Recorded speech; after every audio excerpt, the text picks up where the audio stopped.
The project that we are talking about is called Data for Accountability, which seeks to see how MPs can be supported to monitor the SDGs, track them, see whether they are achieving their goals, with a view to see how they can lead to improve livelihoods for Ghanaians. So, talking about SDGs, how many are the goals of SDGs? Can someone tell us?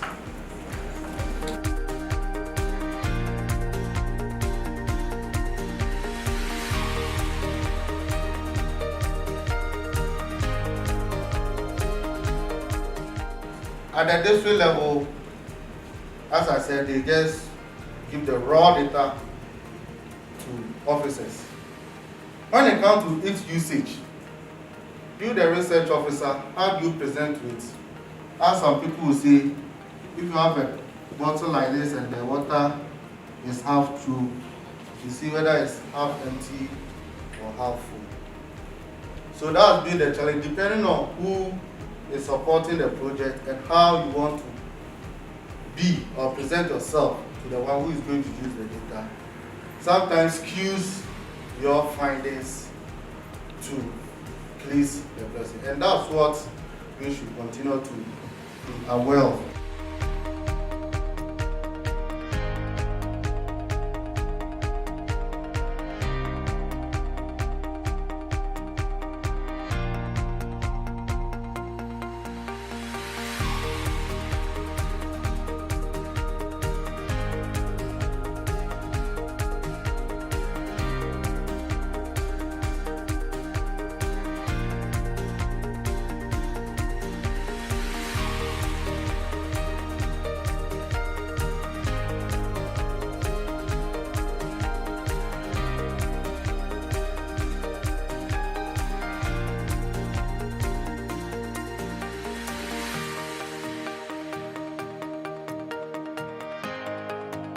Certain things are emerging that are positive. So phase 2 is a continuation of what we did in the first phase.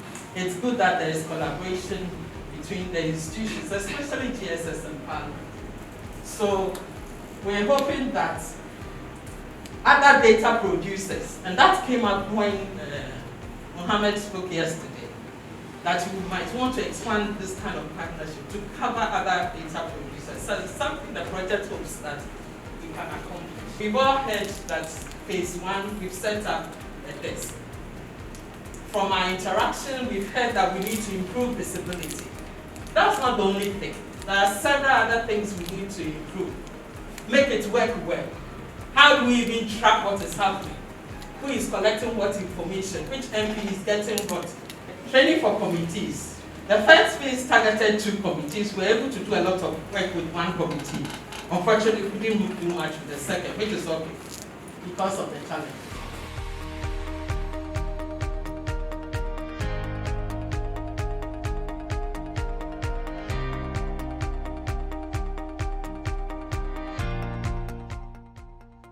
In the operationalization of the data center, even though the project came up with an SDG desk, upon further deliberation with management of the institution, it came up that we could make it broader.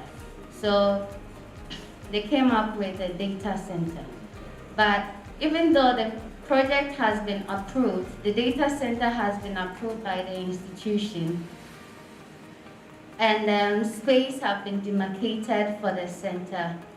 For other departments to also work in a faster pace to get the center running has become a challenge. We also spoke about lack of how the data is processed. You know, when you come here, you give us what you have processed, but we are not really taught how you got it. So we are only informed about the sources, but we are not informed about how you got those data. Yeah. There should be a standardized template for both committees and then departments. We are talking about SDGs, helping Parliament to improve quality of life in Ghana through evidence using data to oversee progress towards SDGs. We have been doing this for some time now. We have been talking about SDGs. How are we able to track? For some, I don't know whether there's a template that we are able to use to track the activities so far or not. But then we are suggesting that at least there should be a standardized template that should be used to track all these things. And then the last challenge we've identified has to do with the problem of data relevance in relation to time. So one of our members made an example. Now, for example, you need data on Ghana's population, or some statistics, in let's say 2019.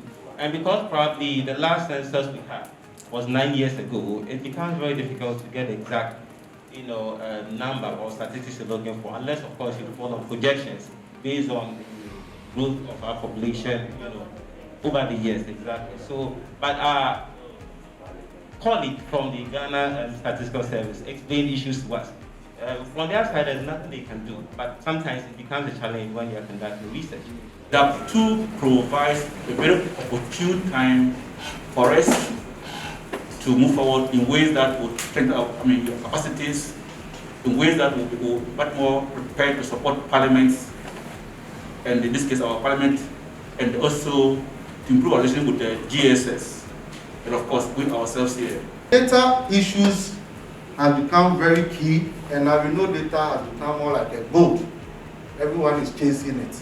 So GSS partnered with ASEPA, Parliament, and as I say, we will feel proud, feel happy, even having our GS, government statistician, sitting with Speaker of Parliament, being with the two leaders in the House, and also giving us the platform to showcase what we have during the data fair.